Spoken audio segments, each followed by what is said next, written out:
Wife handed me divorce papers at my mom's funeral saying, "Perfect timing, one less thing to worry about." So I signed them immediately and let her find out about the inheritance the hard way. I need to tell you about something that happened 3 weeks ago, because I'm still processing what it revealed about the person I was married to, and honestly, about the person I'd become in that marriage. I'm Graham, 38M, operations manager for a logistics company in Ohio. My wife Cassidy, 35F, does real estate. We've been married 4 years, together 6 total.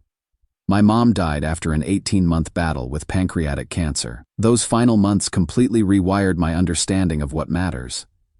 I was basically living between my house and hers, morning pills, lunch check-ins with hospice, evenings making sure she wasn't alone. Here's what I didn't see coming: how much resentment that would build in someone who thought marriage meant never having to compete for attention.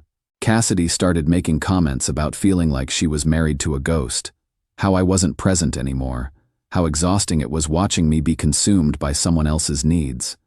I kept explaining this was temporary, that we'd get through it together. But you know that feeling when someone's already decided they're done, and they're just building a case for why it's justified? That's where we were, and I was too focused on keeping Mom comfortable to see it clearly. Looking back, I think I spent those months trying to be enough for 2 people who both needed things I couldn't give. My dying mother needed care I was desperate to provide, and my wife needed a husband who wasn't disappearing into grief and responsibility. The funeral was last Tuesday, St. Matthew's Lutheran, then graveside, then the repast at church. Standard Midwest send-off, about 60 people. I'd spent the week handling everything: funeral director meetings, obituary, flowers. That autopilot mode where you survive by checking boxes. After the graveside service, everyone headed back to the church for lunch. I'm standing there accepting condolences, making small talk about how she's in a better place, when Cassidy walked up holding an envelope. "Graham, I need you to look at this." I figured it was funeral paperwork. Opened it, and it was divorce papers, the initial filing that needed acknowledgement. I looked at her, confused. "Now? Here?" She glanced around at my aunt and 2 family friends nearby. "Perfect timing," she said, loud enough for them to hear. "One less thing to worry about. Here's what shock does to your brain. It stops processing emotion and just focuses on the immediate problem." I wasn't devastated in that moment. I was just trying to understand how someone chooses that exact spot, 15 feet from where we'd just buried my mother, to end a marriage. I signed the acknowledgement right there, not because I was broken, but because my mom was dead, and I needed to get through this day without creating family gossip that would last for years. What I realized later, sitting in Mom's kitchen going through condolence cards, was how relieved I felt. Like I'd been waiting for months for something to break, and it finally had. The truth is, I'd lost myself trying to be the husband Cassidy wanted while also being the son my mom needed. I was failing at both, and that failure was eating me alive. Maybe signing those papers was the first honest thing I'd done in months. My buddy thinks I should have told her to go to hell in front of everyone. My cousin thinks I handled it with class. Honestly, I'm just trying to figure out what it means about who I'd become that my first reaction was relief. Edit. Getting lots of comments asking if I saw this coming. The honest answer is yes and no. I knew we were struggling, but I thought we were struggling together through a hard time. I didn't know she was struggling to find a way out. Edit 2. To those asking about prenups, yes, we have one.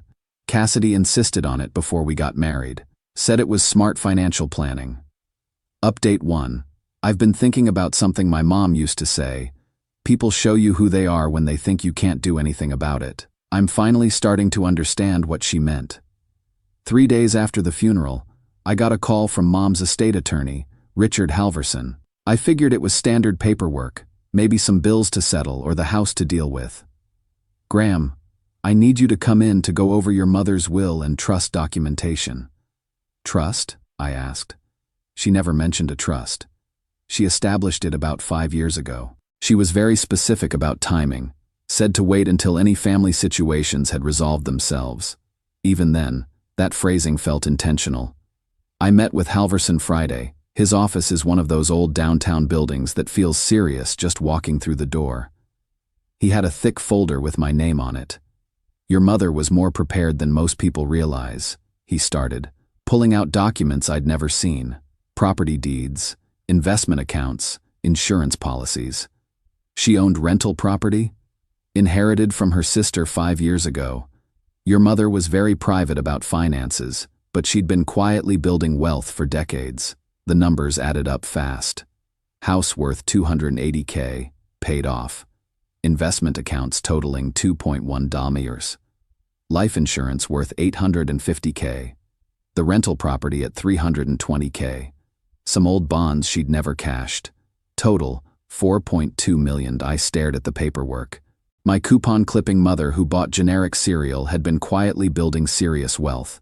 She drove a 2011 Honda Civic until she went into hospice. She left everything to you, Halverson continued. The trust keeps it separate from marital assets. She also left this. He handed me an envelope in Mom's handwriting. Graham, if you're reading this, I'm gone and you're probably dealing with more than you should have to. I never completely trusted Cassidy. Nothing personal, but she always struck me as someone who saw marriage as a business arrangement. I suspect she's going to try to take advantage of you when you're grieving. This trust protects you and honors your father's memory. Don't let anyone convince you that being smart about money means you don't have a heart. You've got both. Love, Mom. I sat there for 20 minutes holding that letter. Not because of the money, but because Mom had seen something I'd been blind to. Here's what I've been thinking about. How much energy I'd spent the last year trying to prove to Cassidy that caring for my dying mother didn't make me a bad husband. How I'd apologized for spending time with someone who was literally dying because it made my wife feel neglected.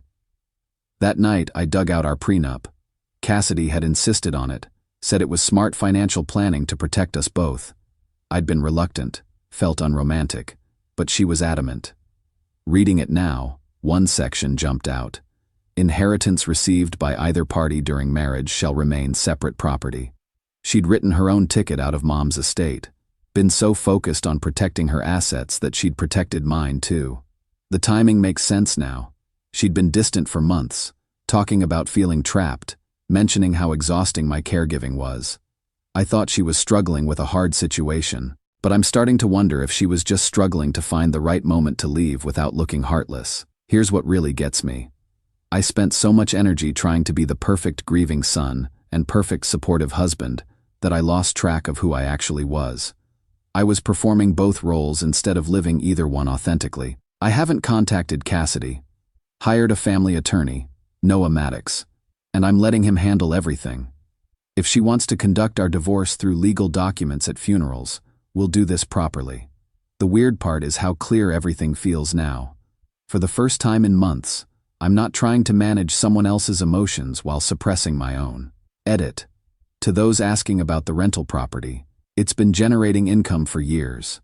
Mom never mentioned it because she was private about money, but the rent was going straight to her investments. Edit 2.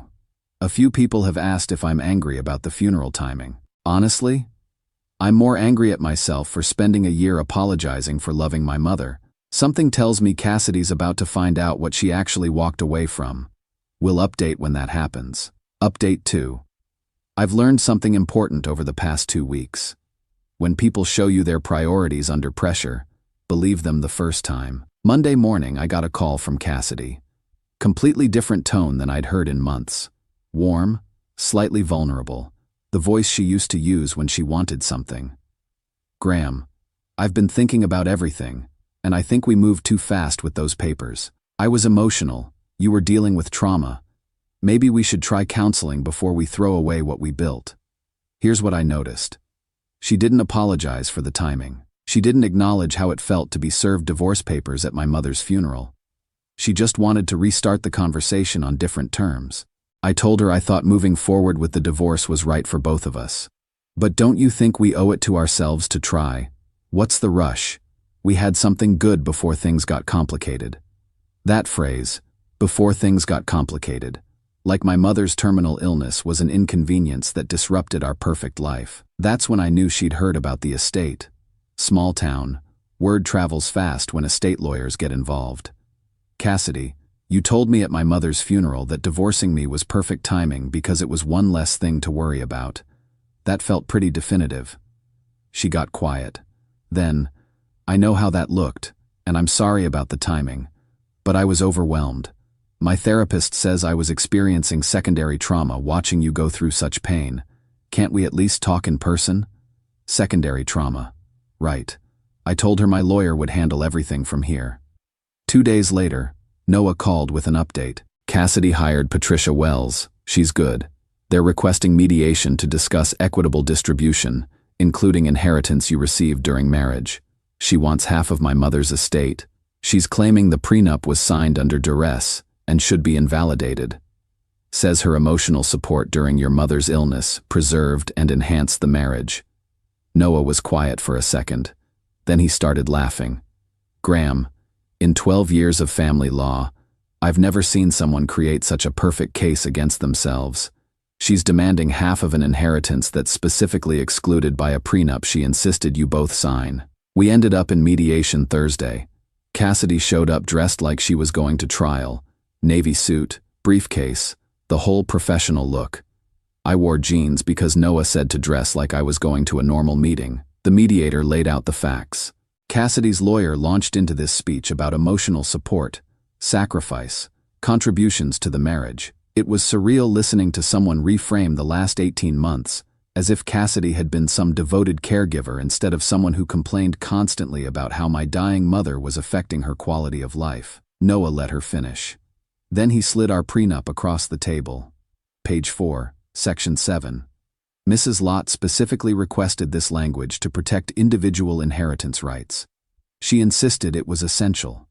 I watched Patricia Wells read the document.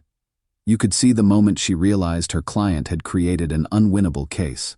My client may have been optimistic about her legal position, she said carefully. The mediation ended there. We agreed to reconvene next week for realistic settlement terms. That evening, I got 3 texts from Cassidy. This isn't fair, and you know it. I supported you through the hardest time of your life. Your mom would be ashamed of how you're treating me. That last one made me laugh. Mom literally wrote me a letter warning about this exact situation. Here's what I've figured out. Cassidy didn't leave me because I was neglecting our marriage. She left because when life got difficult, when someone I loved needed me more than she did, she couldn't handle not being the center of attention. The inheritance was never about money. It was about Mom making sure that when Cassidy decided to punish me for choosing family loyalty over wife management, I'd have the resources to survive it. I'm not angry anymore. I'm just grateful I finally see clearly what I was actually married to. Edit. Half my family thinks I should give Cassidy something to be fair. The other half thinks she's getting what she deserves. I'm just tired of people thinking grief makes you stupid. Edit 2. To those asking about the rental, yes, it generates about $1,900 a month. Mom was quietly building wealth while driving a decade-old Honda. Next mediation should wrap this up. We'll update after. Final update: mediation wrapped up yesterday. Faster than anyone expected, and in a way that taught me something important about how people reveal themselves when they think they're losing. We reconvened Thursday morning. Patricia Wells started by asking about a collaborative approach to settlement. Noah laid out what the prenup actually allowed, which was basically nothing. My client offers $12,000 for moving expenses, he said. That's goodwill, not obligation. After 10 minutes of heated discussion with her lawyer, Cassidy came back asking to address me directly. The mediator asked if I was comfortable with that. I said sure. Cassidy looked across the table and started crying. Real tears this time, not the angry frustration from our phone calls. Graham, I know I handled everything wrong. The timing at the funeral was horrible, and I'm sorry you had to find out this way how I really felt.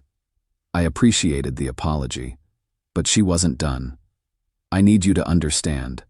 I felt invisible in our marriage for the last year. Everything was about your mom's needs, your family obligations. I never got to be your priority. That hit different than I expected. Not because it made me feel guilty, but because I finally understood exactly who I'd been married to. Cassidy, I said.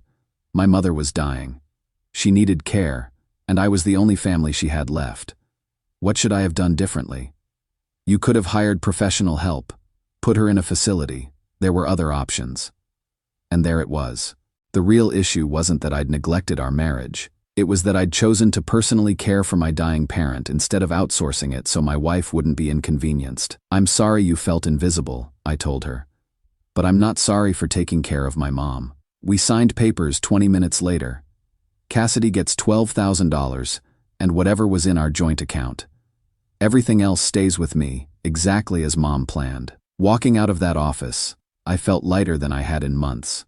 Not because of the money, but because I finally understood what my mother had seen that I'd missed. The inheritance was never about protecting me from financial loss. It was about making sure that when someone decided my love for my family was a character flaw instead of a character strength, I'd have the resources to choose my values over their approval. I'm looking at smaller houses outside town now. Something with land for a garden, maybe room for a dog. The rental income gives me freedom to figure out what I actually want my life to look like instead of what I think it should look like. I'm setting up a scholarship at the community college where Mom worked, $50K to start, for first-generation college students. Mom would have liked that. As for Cassidy, I hope she finds whatever she was looking for when she decided our marriage was too much work. But I'm done trying to understand people who see commitment as convenient rather than character. The funeral was 6 weeks ago today. I still miss Mom, but I'm grateful she loved me enough to see trouble coming and build a wall around it. Sometimes protection looks like a trust fund and a prenup. Sometimes it looks like a letter that says, "I told you so," with infinite gentleness.